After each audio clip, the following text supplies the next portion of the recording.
Allora, il direttore aveva accennato prima della pubblicità al discorso della sostenibilità, cioè un discorso che è anche culturale, comunque non puntare il dito solo se il responsabile unico di tutto, dell'ambiente, della tutela dell'ambiente fosse l'agricoltore, anche se comunque ha un ruolo molto importante, ma un sistema che deve essere in qualche modo implementato.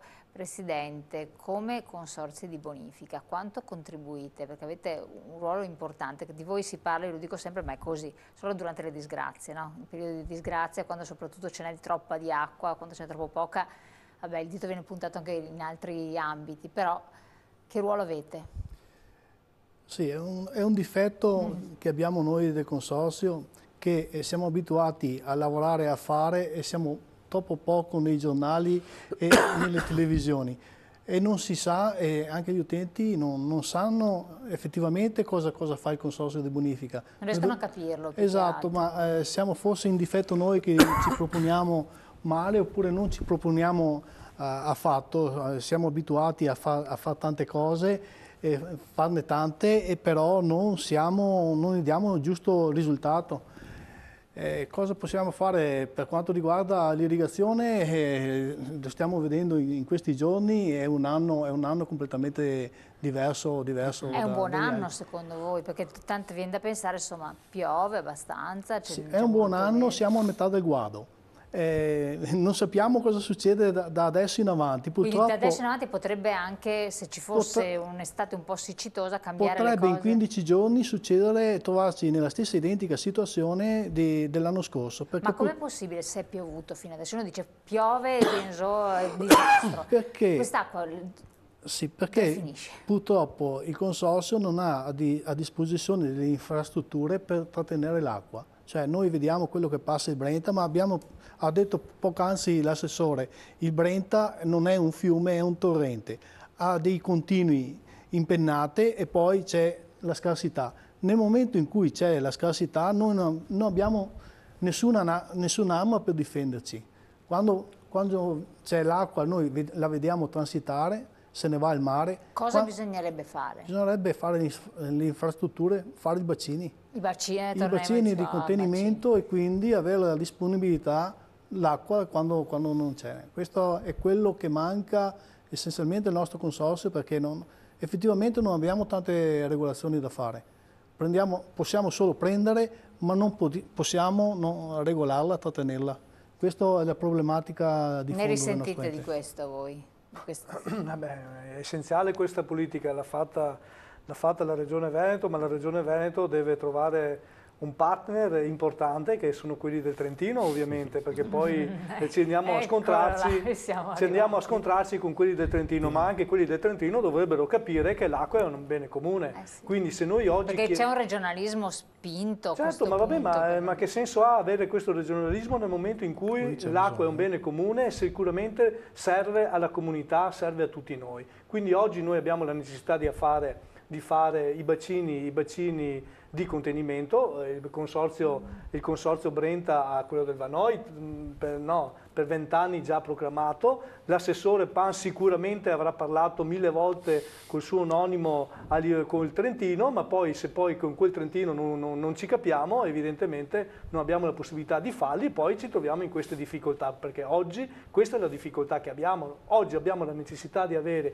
i bacini di contenimento e su questi bacini di contenimento i consorzi di bonifica devono dare l'acqua nel momento in cui necessitano, perché senza questi bacini di contenimento possiamo raccontarcela, però abbiamo sempre grosse difficoltà. Allora ci racconti un po' questa storia di questi bacini, perché da una vita che si parla di questi bacini di contenimento. Io vi ho portato per non tirare fuori la domanda calda, poi sentiamo anche il Presidente Betto che cosa ne pensa. La strategia del contenimento, della regolazione delle risorse idriche si fa in montagna, non è che si faccia al mare. La montagna è molto... Quando l'acqua è al mare è persa, quindi a parte che anche lì si può, c'è un meccanismo che si potrebbe mettere in moto che stiamo valutando, però una delle cose che noi dobbiamo assolutamente fare è la manutenzione dei bacini montani, quelli esistenti. Per montagna cosa si intende? Noi se guardiamo l'asta della Valsugana, noi il Veneto finisce a un certo punto e il bacino ne abbiamo, noi abbiamo il Corlo più su, e poi si va, basta. Il Senalga? Esatto, sono questi Dove? bacini. Il Senaiga è un bacino da 8 milioni di metri cubi che è subito a nord del bacino del Collo. Esatto, e sono queste le nostre risorse strategiche. Io l'anno scorso sono andato anche a vedere il momento di siccità, devo dirle che erano ormai ai limiti del loro contenimento, e se si vedeva dove erano vuoti erano pieni per un terzo di sabbia, ghiaia e detriti. Basterebbe, io dico, pulirli intanto. E chi dovrebbe farlo? Significa svuotare il bacino, che è un bacino artificiale, cioè la diga, pulire un po' tutto quello che si deve pulire, portare fuori la ghiaia eccetera, e quindi avere un invaso che poi in un momento in cui c'è abbondanza d'acqua ha più capienza. E quindi, chi deve pulirli? Questo è il compito dello Stato, perché non è un compito sicuramente delle quindi regioni. voi non potete intervenire? Perché poi questi bacini sono bacini idroelettrici, perché sono carichi e scarico di appunto dighe in alto e in basso che producono elettricità. Quindi ci vuole tanto una strategia nazionale su questi bacini, perché prima di costruirne nuovi bisogna mettere in efficienza quelli che si hanno. E voi come regione non riuscite a interagire con... Noi stiamo parlando con gli amici trentini, e poi c'è Terna, sono tutte queste società di gestione che sono naturalmente nazionali, e qui bisogna che ci sia un intervento ministeriale a questo punto. E poi bisogna trovare le risorse. Detto questo bisogna fare gli appalti, e poi detto questo bisogna portare quelli che sono comunque considerati rifiuti da qualche parte. Quindi in America li prendono e li buttano dentro una valle, per dirti però da noi voi sapete così, che non è così semplice vedere tir che vanno avanti e indietro, che portano via milioni di metri cubi di ghiaia e di sabbie e li trasportano da qualche parte, perché questo bisogna fare.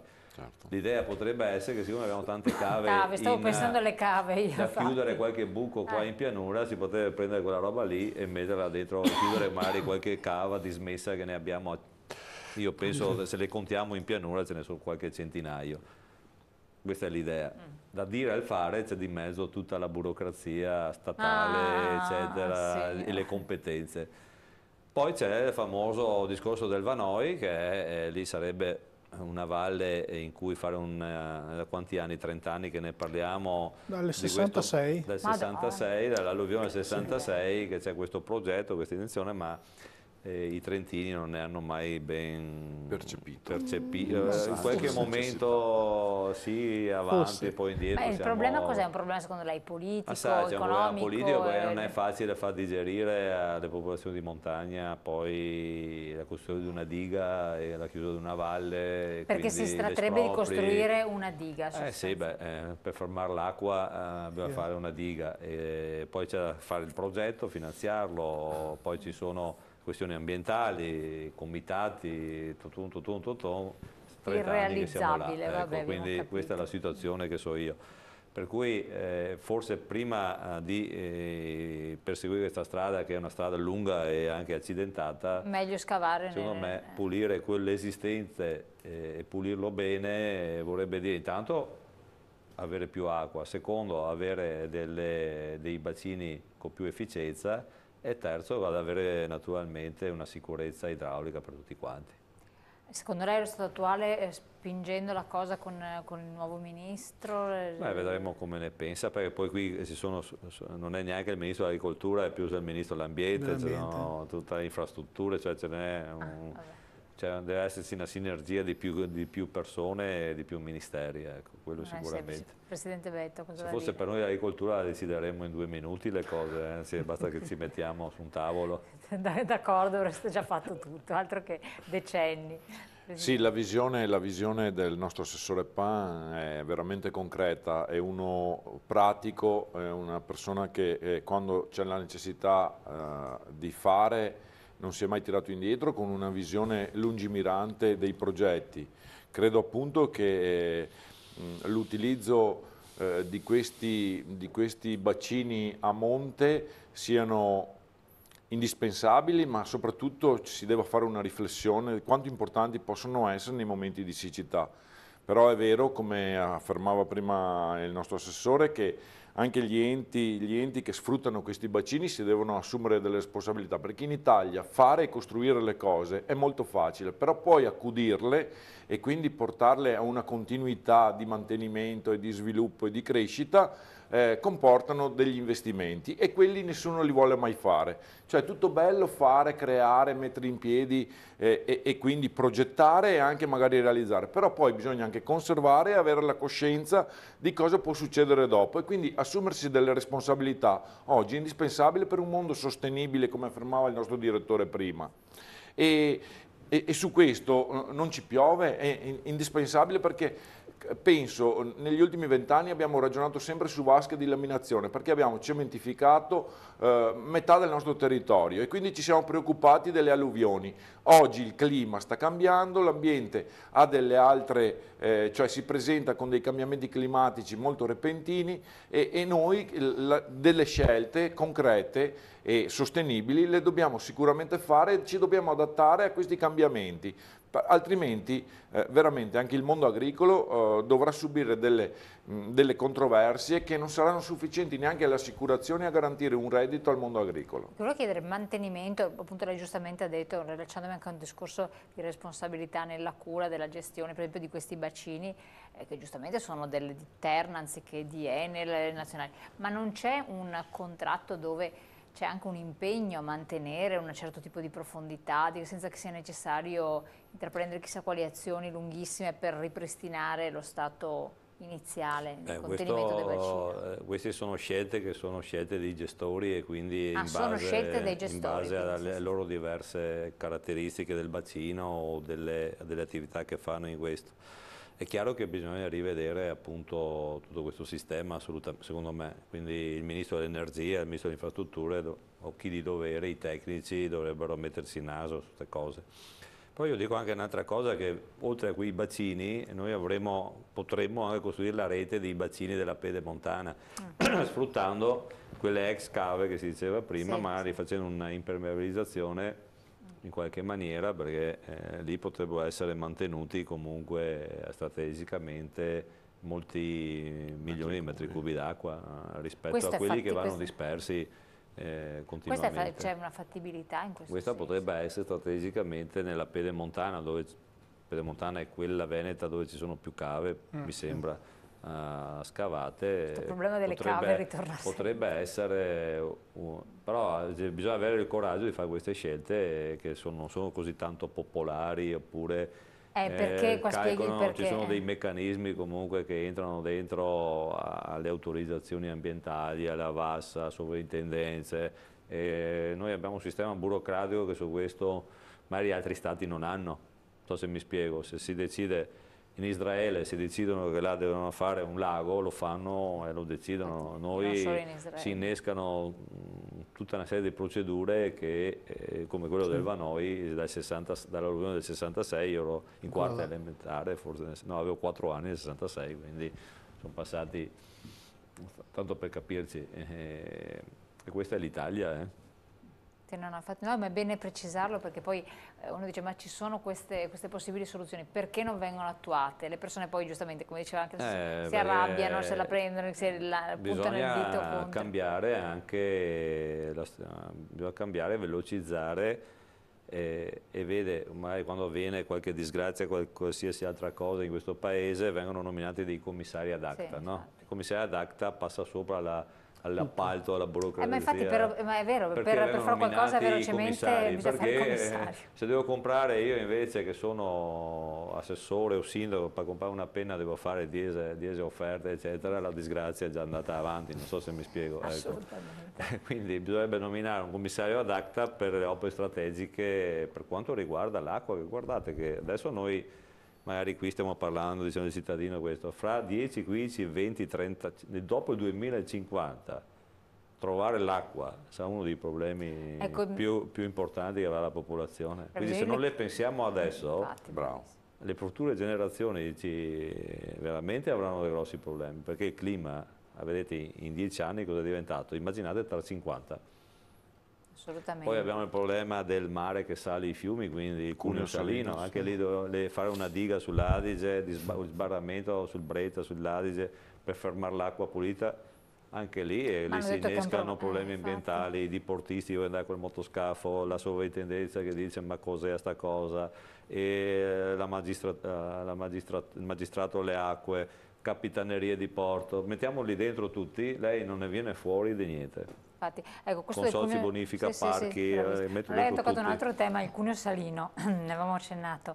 Un'altra rogna. Sì, un altro problema molto importante è quando abbiamo questi momenti di grandissima siccità e l'acqua salata tende, e noi in agricoltura sicuramente non possiamo coltivare con l'acqua salata e quindi viene anche un deprezzamento di quelle aree che sono le ultime che sono rimaste coltivabili. Quindi la difesa del suolo, la conservazione e il rispetto di quest'ultimo credo sia, assieme all'acqua, i temi principali su cui noi dobbiamo concentrarci per creare una società sostenibile e vivibile per il futuro.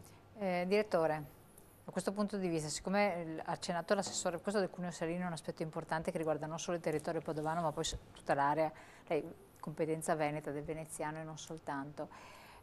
Con queste problematiche non è risolvibile, però poi può diventare un'emergenza. Se ne è parlato anche l'anno scorso, tra l'altro con una certa insistenza di questo.